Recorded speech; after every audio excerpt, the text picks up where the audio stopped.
Bueno, hola, ¿cómo les va? Estamos llegando a la parte final de la materia. Estoy muy contenta con los trabajos que están entregando sobre fotografía. Faltan, al menos al momento de grabar este video, sobre arte argentino, pero venimos muy bien. Los trabajos prácticos que están entregando son realmente muy, muy buenos, así que estoy muy contenta. El problema que tenemos es que nos queda un poquito corto el tiempo. Entonces, me temo que la unidad 5 sobre nuevas tecnologías y nuevas narrativas la vamos a dejar para el final o tal vez la tengan que leer solos ustedes, tal vez les pueda dar algo más de material o podamos hacer en algún momento algún video. No hay tanto material escrito en español o hay algunas cosas que, bueno, les puedo acercar. Pasa que me interesa más profundizar en el tema de la curaduría, que es la unidad 6. ¿Por qué me interesa profundizar? Y bueno, quiero tratar de hacer un video no muy largo. Curaduría y edición son dos prácticas que podríamos decir que van en paralelo. Resulta que esta materia es sobre historia del arte, pero ustedes están en una tecnicatura en edición.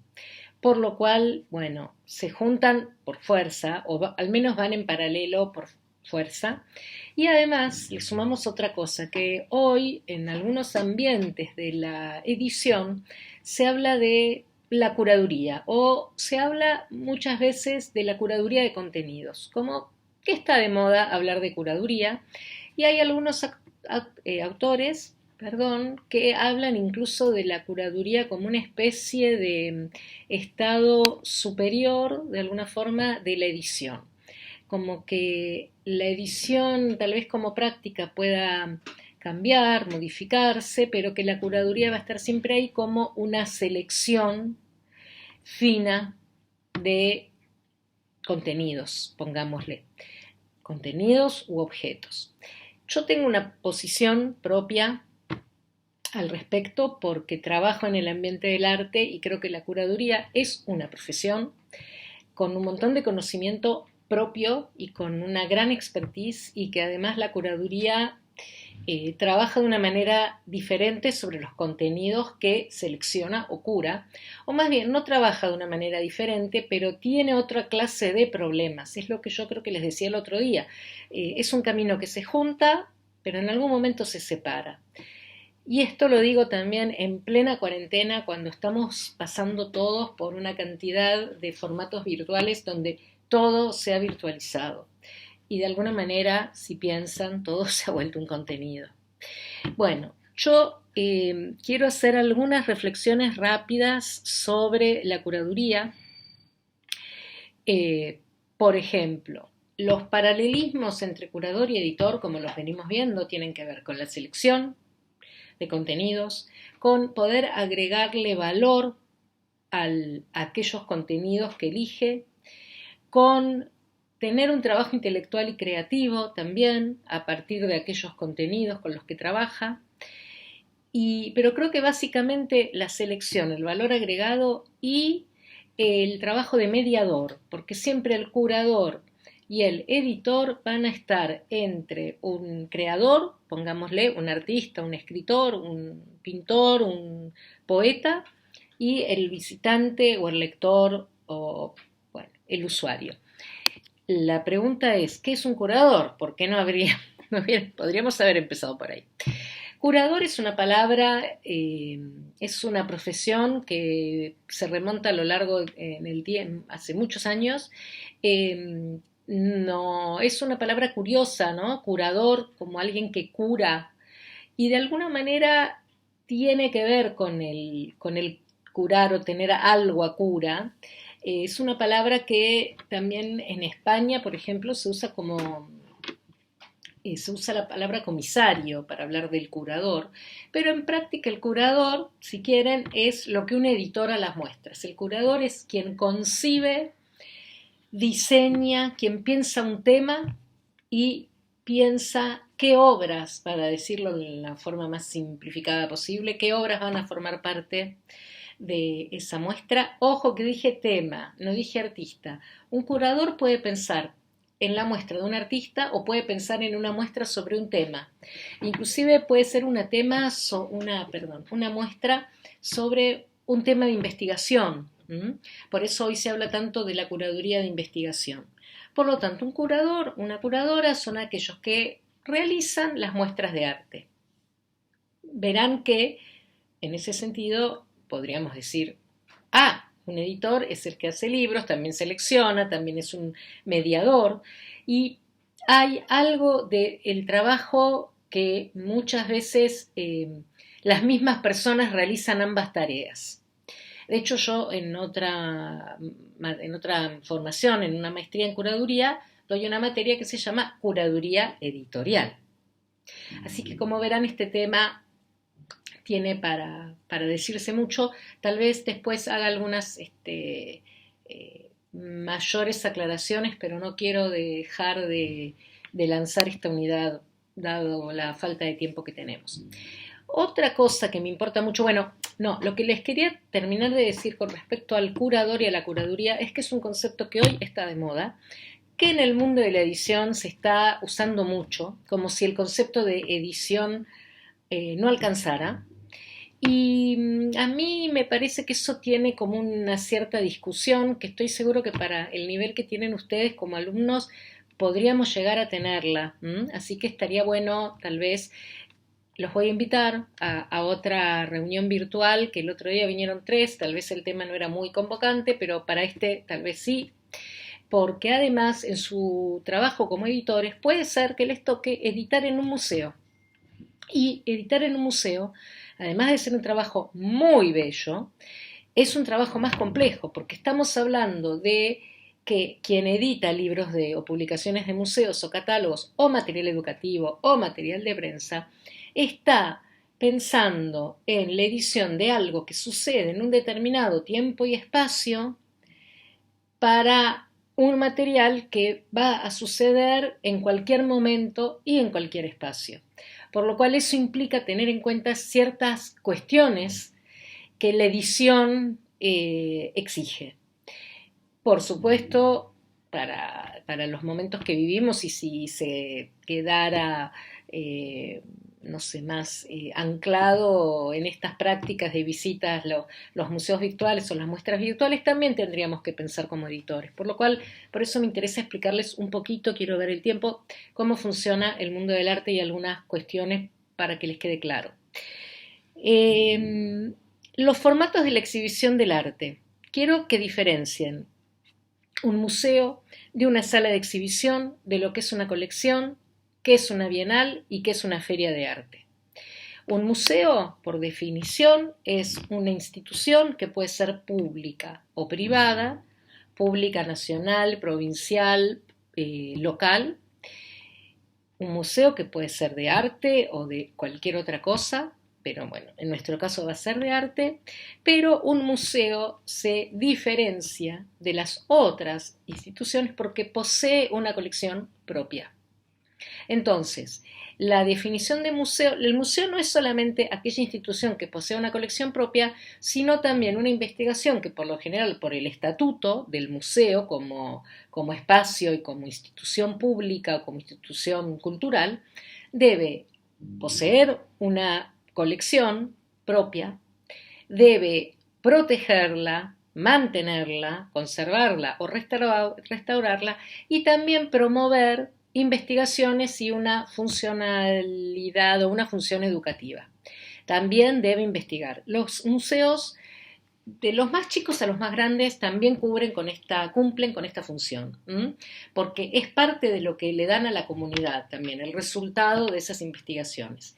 Una sala de exhibición, no sé qué salas puede haber en San Luis, puedo mencionar, ejemplos de museos. Museo Nacional de Bellas Artes en Buenos Aires, Museo Nacional de Bellas Artes, sede Neuquén, Museo Rawson de San Juan, que creo que es provincial, Museo Castañino Macro de Rosario, que es provincial. Sí, tienen otros museos, como ya hemos estado viendo, que son el ejemplo. Salas de exhibición, por ejemplo, disculpen la centralidad, la Fundación Proa. Las salas de exhibición, en algunos lugares Fundación OSDE también tiene salas. Las salas de exhibición son instituciones, por lo general privadas, pero pueden ser públicas, donde se exhiben muestras, cuya función es exhibir muestras. También pueden publicar catálogos, también pueden generar actividades educativas o promover actividades de investigación, pero no poseen una colección propia. Esta es la diferencia, ¿sí? Y las salas de exhibición pueden ser de fundaciones, pueden ser inclusive en la Biblioteca Nacional, por ejemplo, o en instituciones que ustedes puedan encontrar en San Luis, o algunos de ustedes que son extranjeros. Son esas salas que, bueno, son salas, no son museos, y realizan diferentes muestras a lo largo de un periodo. Tanto museos como salas suelen publicar catálogos, material educativo, material de prensa, material de difusión, material gratuito, etc. Las colecciones, en realidad, pueden ser también públicas o privadas. Los museos tienen colecciones, ¿sí? Si el museo es público, la colección será pública. El museo también puede recibir donaciones. Esas donaciones pueden ser totales o pueden ser en comodato.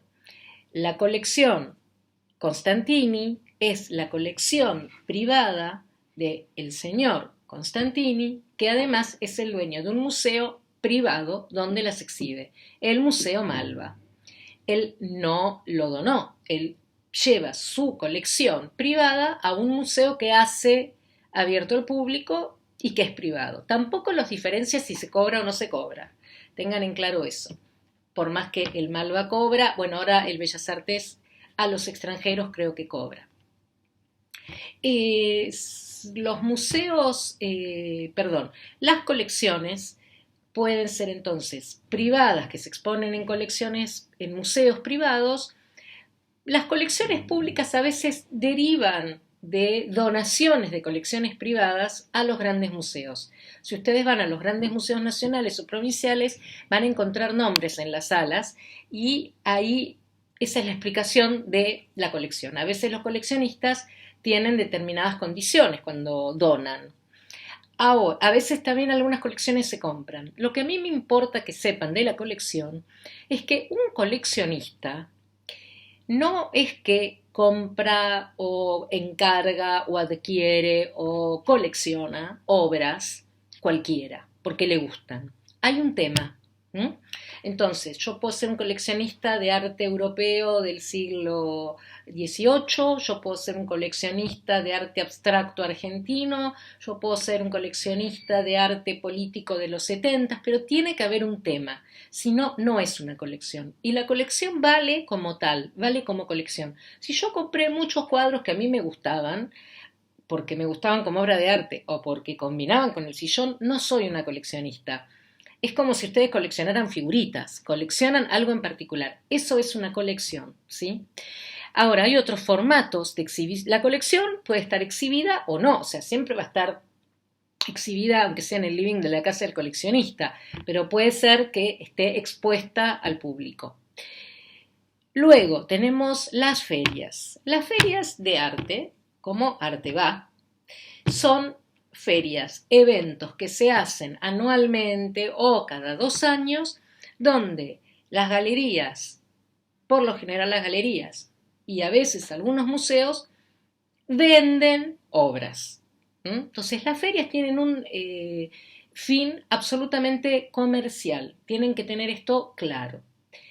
Una feria como Arteba, que es la más famosa, las ferias que se hacen habrán escuchado hablar de Art Basel, que es una feria que ahora tiene como sedes, aunque no sea en la propia ciudad de Basel, pero son ferias comerciales donde van de las galerías más importantes a las más pequeñas, pero que tienen dinero para pagarlo.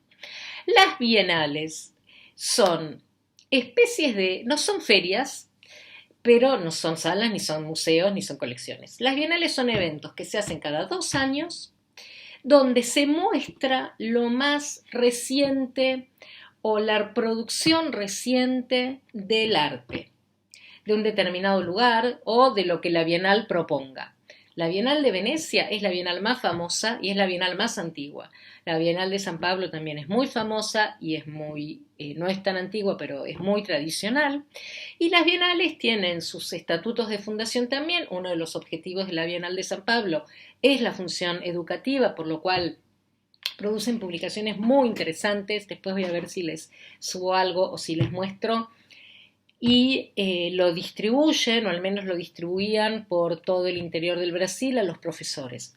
Entonces, las bienales son otro tipo de eventos que la Bienal del Mercosur, la Bienal del Fin del Mundo, la Bienal de, no sé, hay muchas bienales que muestran una producción determinada en un momento determinado. Cada bienal convoca a aquellos artistas o movimientos que elige como tema. Entonces, lo que más me importaba era que pudieran diferenciar este tipo de instancias de exhibición del arte y podrán comprender que tiene diferentes públicos o diferentes finalidades, que no siempre es comercial y que no siempre es solo una cuestión de exponer, ¿sí? Otro actor dentro del circuito, que no lo puse en el programa, pero es fundamental, son las galerías de arte.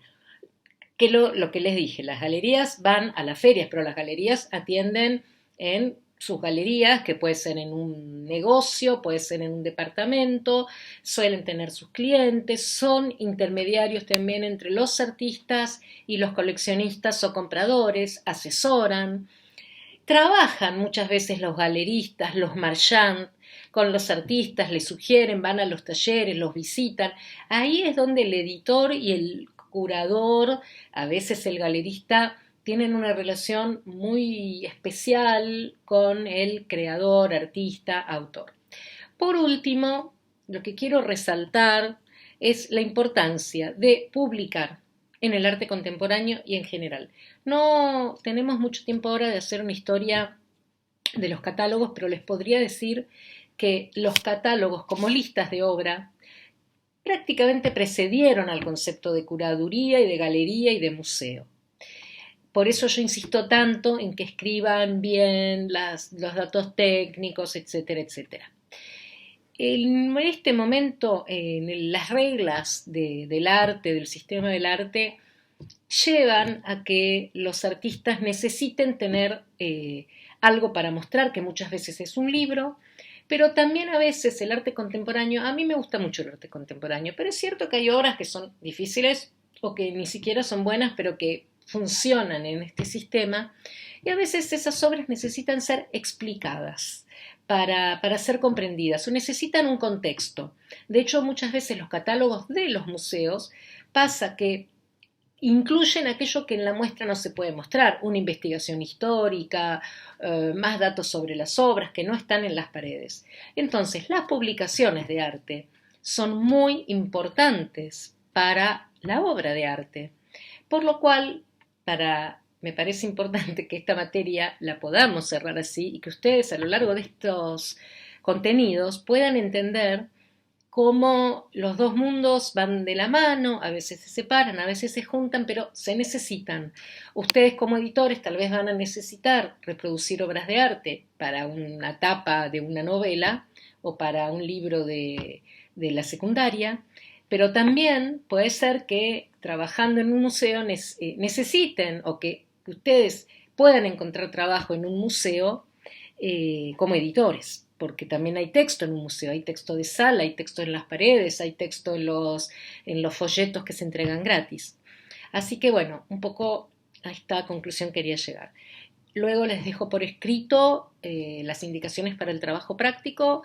El parcial lo tenemos que hacer antes del 19 y bueno, les voy escribiendo todos los otros datos y creo que sí vamos a hacer una reunión de cierre y para terminar de hablar un poco de estas cosas. Gracias.